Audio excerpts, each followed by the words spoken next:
25 ವರ್ಷ 30 ವರ್ಷದ ಮುಂಚೆ ನಾನೇನಾದರೂ ವಿಪ್ರೋದಲ್ಲಿ ಇನ್ವೆಸ್ಟ್ ಮಾಡಿದ್ದಿದ್ರೆ, 10,000 ರೂಪಾಯಿ ನಾನು ಇನ್ವೆಸ್ಟ್ ಮಾಡಿದ್ದಿದ್ರೆ ಇವತ್ತಿಗೆ ಎಷ್ಟಾಗ್ತಿತ್ತು? Any idea? ಗೆಸ್? ಎಷ್ಟು ಕ್ರೋರ್ಸ್ ನಿಜ. 10,000 ರೂಪಾಯಿ ಒಂದು 30-40 ವರ್ಷದ ಹಿಂದೆ ಇನ್ವೆಸ್ಟ್ ಮಾಡಿದ್ದಿದ್ರೆ ಇವತ್ತಿನ ಮಟ್ಟಿಗೆ 500 ಕೋಟಿಗಿಂತ ಜಾಸ್ತಿ ಆಗಿರೋದು. ಸರ್ 10,000 ರೂಪಾಯಿ 40 ವರ್ಷದಿಂದ ಅದೇ 10 ಕೋಟಿಗೆ ಸಮ ಸರ್. ನಾನು ಸ್ಟಾಕ್ ಮಾರ್ಕೆಟಲ್ಲಿ ಇನ್ವೆಸ್ಟ್ ಮಾಡ್ತೀನಿ ಅಂತಂದರೆ ಬರುವಂಥ ಉತ್ತರ ಏನು? ಬೇಡ. Gambling, lottery. ಯಾಕೆ? ಎಷ್ಟೋ ಜನ ಕಳ್ಕೊಂಡಿದ್ದಾರೆ. 92% of people fail in the stock market, especially in the trading. But ಇನ್ವೆಸ್ಟ್ಮೆಂಟಲ್ಲಿ ಕಳ್ಕೊಂಡಿರೋ ಸಂಖ್ಯೆ 92% ಇದೆನಾ? ಇಲ್ಲ, ಕಮ್ಮಿ ಇದಾವೆ. ಎಕ್ಸಾಂಪಲ್ಸ್ ಇದೆ, ಲೈಕ್ ಕಿಂಗ್ ಫಿಶರ್, ನೆನಪಿದೆನಾ? ಏನಿಲ್ಲಿ ಬಂದಿರೋ ಸ್ಟಾಕ್ಸ್ ಎಲ್ಲ ಮೇಲಕ್ಕೆ ಹೋಗುತ್ತೆ ಅಂತಲ್ಲ. There are so many examples. Yes, loss ಕೂಡ ಮಾಡಿದವು. ಸ್ಟಾಕ್ ಮಾರ್ಕೆಟ್ ಅಂದರೆ ಎಲ್ಲರಿಗೂ ಗೊತ್ತಿದೆನಾ? ಸ್ಟಾಕ್ ಮಾರ್ಕೆಟ್ ಅಂದರೆ ಏನಪ್ಪ? ಸಿಂಪಲ್ ವರ್ಡ್ಸಲ್ಲಿ, ಈಗ ನಾನು 1 kg ಆ್ಯಪಲ್ ಬೇಕು, ಏನು ಮಾಡ್ತೀನಿ?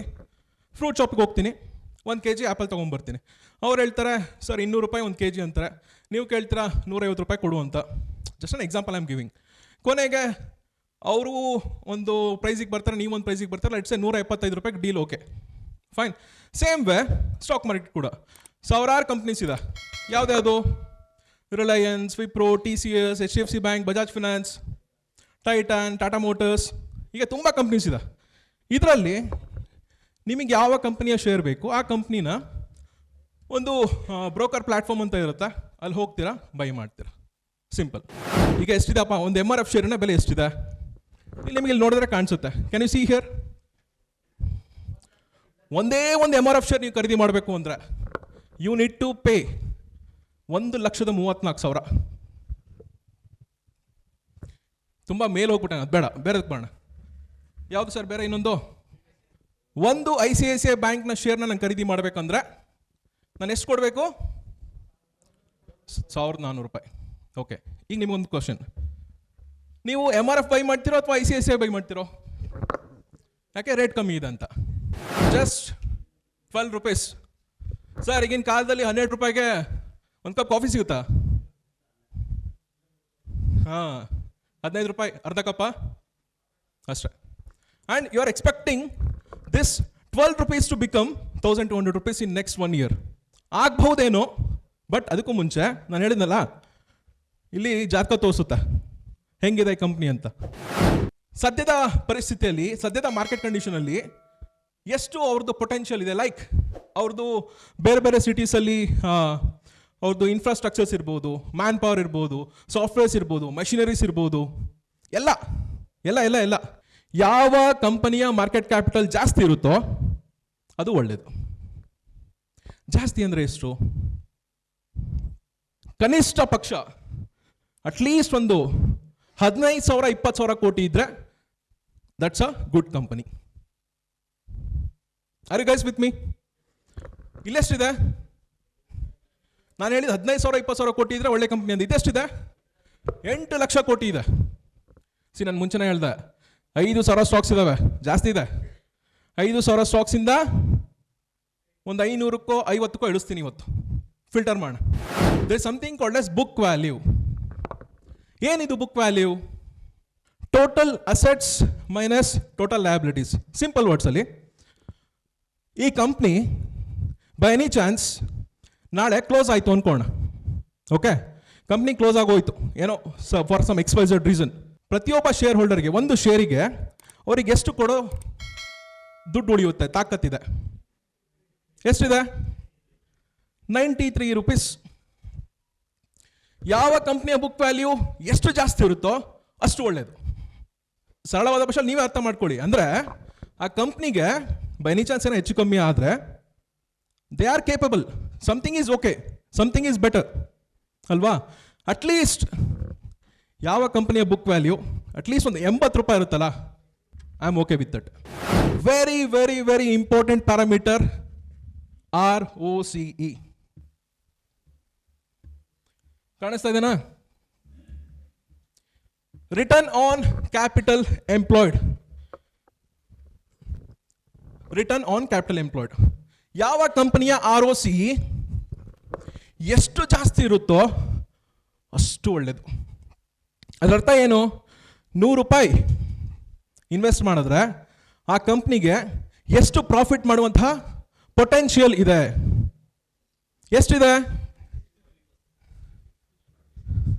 ಬೈ ಎನಿ ಚಾನ್ಸ್ ಯಾವುದಾದ್ರೂ ಕಂಪ್ನಿ ನಾನು ಫಿಲ್ಟರ್ ಮಾಡ್ಬೇಕಾದ್ರೆ ಅವರಿಗೆ 15% ROC ಇದೆ ಅಂತಂದರೆ, I am just saying 15%, it's a good company. If it has 20%, very good. 25%, beautiful.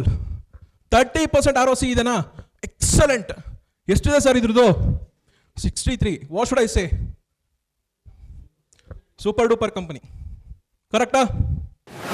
At this point of time, is Nifty undervalued or it's expensive? How do I know? There is one practical way. That is nothing but the PE. ಹೆಂಗೆ? ಅರ್ಥ ಮಾಡ್ಕೊಳ್ಳಿ, simple. ಎಷ್ಟಿದೆಪ್ಪ PE? 16 ಇದೆ for this particular stock. ನಾನು ಒಂಚೂರು ಕೆಳಗಡೆ scroll ಮಾಡ್ತೀನಿ. We have something called as PE ratio. Click on this, select ಒಂದು 5 years, last ಒಂದು 5 ವರ್ಷ ತೊಗೊಳ್ಳೋಣ. You have something called as median PE. ಎಷ್ಟಿದೆ? 29.8. ಓಕೆ, ಈಗ ಕರೆಕ್ಟಾಗಿ ಕೇಳಿಸ್ಕೊಳ್ಳಿ.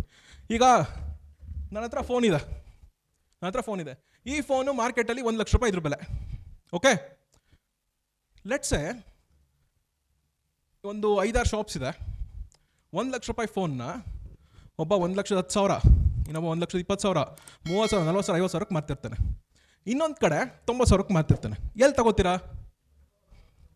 ಯಾರು ಕಮ್ಮಿ ಪ್ರೈಸಿಗೆ ಕೊಡ್ತಾನೋ ಹತ್ರ ತಗೋತೀವಿ. ಕರೆಕ್ಟಾ? ಇಲ್ಲ ಅಂದರೆ ಏನಾಗುತ್ತೆ, ಯೂಶ್ವಲಿ ಅಮೆಝಾನಲ್ಲಿ, ಫ್ಲಿಪ್ಕಾರ್ಟಲ್ಲಿ they make an announcement, boss, I am available on discount, come buy. ಹೇಳ್ತಾರಾ? ಸ್ಟಾಕ್ ಮಾರ್ಕೆಟಲ್ಲಿ ಯಾರು ಹೇಳ್ತಾರೆ ಸರ್? TCS ಅವರು ಹೇಳ್ತಾರಾ ಬನ್ನಿ ಸರ್ ಕಮ್ಮಿ ಪ್ರೈಸಿಗೆ ಅವೈಲೇಬಲ್ ಇದ್ದೀನಿ ತಗೊಳ್ಳಿ ಅಂತ? ಇಲ್ಲ. There is a way. What is that way? With the help of the PE. So PE 16 ಇದೆ, ಮೀಡಿಯನ್ PE 29 ಇದೆ. ಮೀಡಿಯನ್ PE ಕೆಳಗಡೆ ಇದ್ದರೆ ಡಿಸ್ಕೌಂಟೆಡ್ ಪ್ರೈಸ್, ಮೀಡಿಯನ್ PE ಮೇಲ್ಗಡೆ ಇದ್ರೆ 1 ಲಕ್ಷ ರೂಪಾಯಿ ಫೋನ್ನ ನೀವು 1.5 ಲಕ್ಷ ಕೊಟ್ಟು ತೊಗೊಂಡಂಗೆ. ಈಗ ನೀವು TCS ಚೆಕ್ ಮಾಡಿದ್ರೆ ಮೀಡಿಯನ್ PE ಎಷ್ಟಿದೆ? 29.8 ಇದೆ. ಸ್ಟಾಕ್ ಇನ್ PE ಎಷ್ಟಿದೆ? 16 ಇದೆ. ಅಂದರೆ 1 ಲಕ್ಷ ರೂಪಾಯಿ ಫೋನ್ನ ನೀವು 50,000 ರೂಪಾಯಿಗೆ ತೊಗೊಂಡಂಗೆ ಲೆಕ್ಕ. ಪ್ರಾಬಬಲಿ ಇನ್ನೊಂದು 5-10 ವರ್ಷ ಆದಮೇಲೆ ನಮ್ಮ ಡಿಗ್ರಿ ಸರ್ಟಿಫಿಕೇಟ್ಸ್ಗೆ ವ್ಯಾಲ್ಯೂ ಇರುತ್ತೋ ಇಲ್ಲೋ ನನಗೆ ಗೊತ್ತಿಲ್ಲ. ಅನ್ಕೋತೀರಾ? I have done my MBA, I have done my PhD, I have done my engineering. ನಾನು ಶೀಟ್ ತೋರಿಸಿದ್ರೆ ಯಾವನು ಕೇಳಲ್ಲ. ಗುರು ಮೆಷಿನ್ ಹೆಂಗೆ ವರ್ಕ್ ಆಗುತ್ತೆ ಗೊತ್ತಾ ನಿಮಗೆ? ರಿಪೇರಿ ಮಾಡೋಕ್ಕೆ ಬರುತ್ತಾ? That matters. Agree with me? It's a fact. ಪೂರ್ತಿ ವಿಡಿಯೋಗಾಗಿ ಎಕನಾಮಿಕ್ ಟೈಮ್ಸ್ ಕನ್ನಡ ಯೂಟ್ಯೂಬ್ ಚಾನಲನ್ನು ನೋಡಿ.